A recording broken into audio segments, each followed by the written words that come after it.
Swerve Strickland just put on a clinic, a professional wrestling classic with Bryan Danielson in the main event of AEW All In. Swerve proved why he is one of the top guys, not only in AEW, but one of the best wrestlers in the entire world. And I truly believe after the performance like he just gave in the main event of the biggest show, Swerve Strickland's title reign deserved a lot better. It deserved a lot better. Now, there may be people that are hearing this right now and are saying, what do you mean by that? I don't understand. He had a great title reign. He put on for the company. When I say he deserved a lot better, in my opinion, when you're the world champion, when you're the top guy, the entire company, all the shows, everything should revolve around you, as you're the most important entity within the company as the world champion. And quite frankly, I just don't feel like not only Swerve was not given that opportunity, he was not given proper feuds and a proper story throughout his title reign. Swerve Strickland, the very first night of his title reign, wasn't even the main focus of the show. You know what was? The Elite. That was the main focus. Meanwhile, he was facing some jabroni in a meaningless match that didn't matter. That's the first night of his title reign. The man didn't even get a promo on his first Dynamite as the world champion. Not a promo, not a segment outside of a meaningless wrestling match. No celebration, nothing. That's his first night as champion. To compare and contrast, there was another guy that won the world title in the biggest show of his company, and Cody Rhodes, when he won the world title at WrestleMania.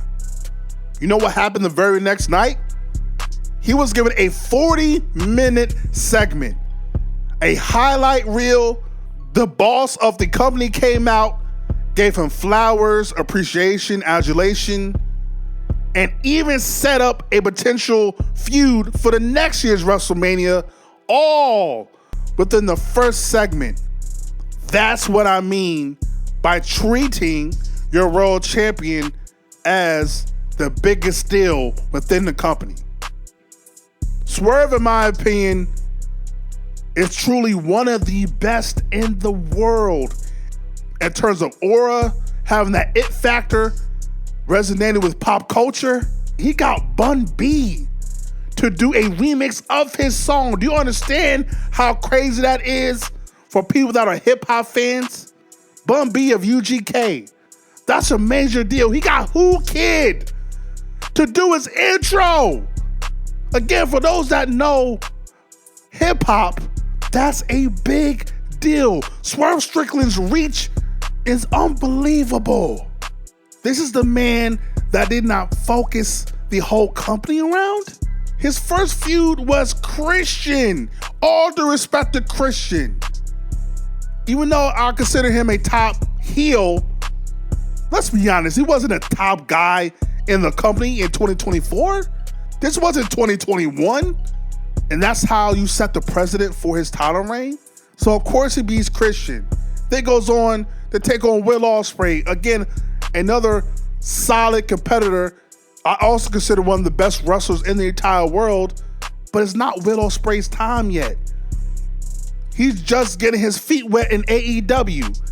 He hasn't done enough for them to build Ospreay and Swerve yet. That's something that should happen a year from now. Not his second title defense. So of course he beats Will Ospreay, stopping Will Ospreay's momentum that is very needed. Then he goes on to battle in Bloods and Guts, the world champion being in a random tag team match.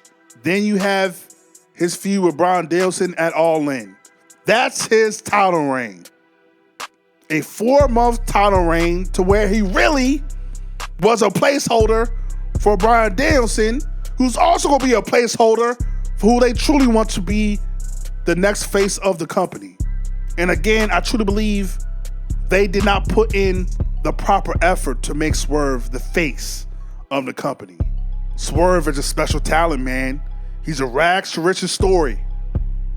Got it from the mud, got it from the bottom. We've seen this man's evolution from NXT to now. And some people before NXT. He truly was able to recreate himself and become the man. Become that dude. Become that guy. Become him. Through his hard work, dedication, determination, passion. And it just sucks that he wasn't given more. He deserved way more. For example, if I was booking Swerve's title reign and you had to have him lose an All In, they could have went about this a whole different way.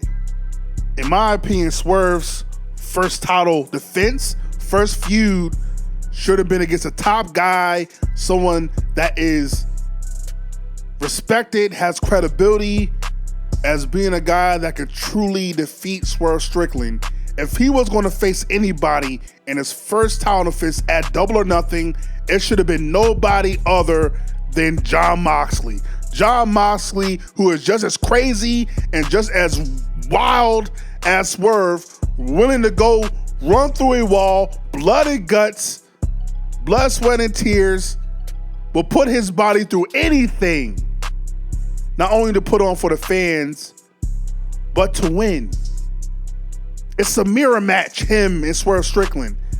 The same man that defeated Swerve leading up to a tournament to face Samoa Joe, who was champion at the time. That was thanks to the side effects of the feud that Swerve had with Hangman, that he just couldn't get his shoulder up. Moxley would have been the perfect scenario and a perfect person for Swerve to face first for his title, as Moxley already beat him. And going into Double or Nothing, a pay-per-view to where it would have been the 5-year anniversary of Moxley debuting in AEW, would have made perfect sense. No holds barred, balls to the wall, Swerve versus Jon Moxley for the world title. And it would have been at this pay-per-view, at this particular moment, that Swerve proves that he could take on anybody, anywhere, anytime, no matter the environment, no matter the stipulation, against a crazy son of a bitch like Jon Moxley, and continue to earn his stripes as the guy in the company and as the world champion. And after going on to defeating Jon Moxley in a war, again, my biggest issue with Swerve's title reign is there was no true story. The main focal point of AEW by this particular time was the elite. The elite. Well, since that is the case, why don't we put our biggest heel faction against our biggest babyface and have them feud?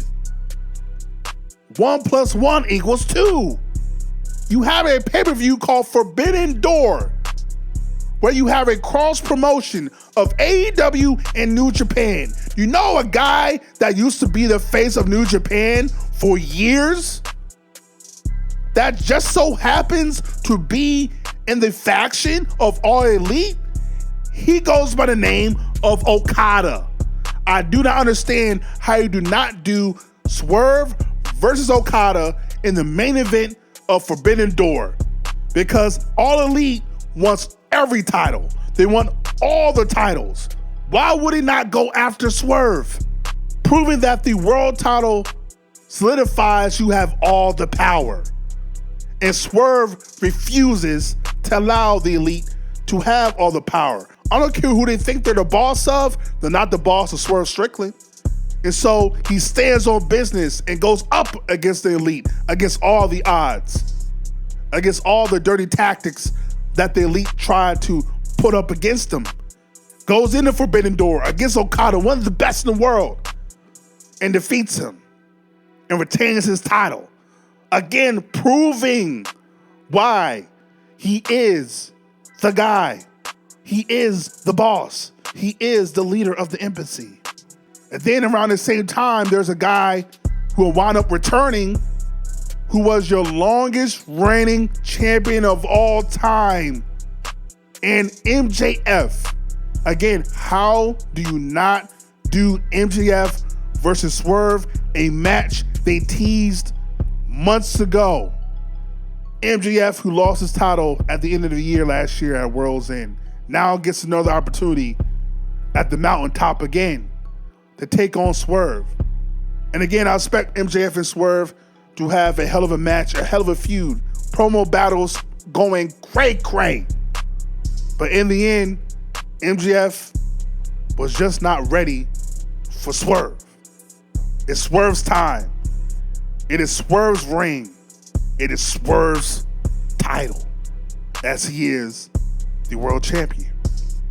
Then you go to All In, go on to face Bryan Danielson, and go on to lose your title, thanks, in some part, to your biggest rival in Hangman Page. That's how you should have did the title reign. That's how you build up your top guy as the guy. That's how it should have been done, in my humble opinion.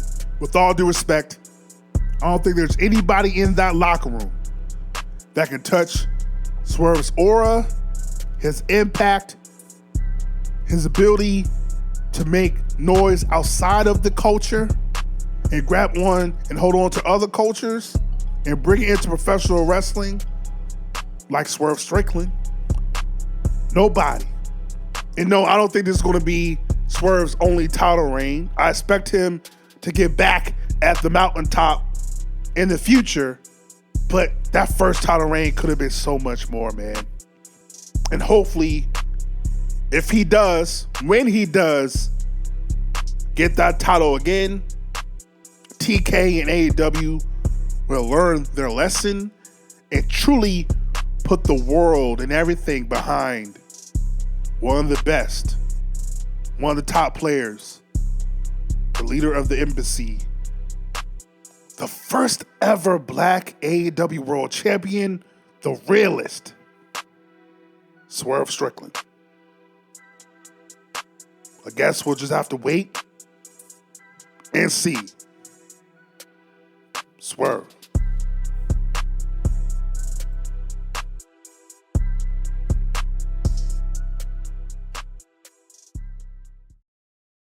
I'm the best. I'm the best in the world.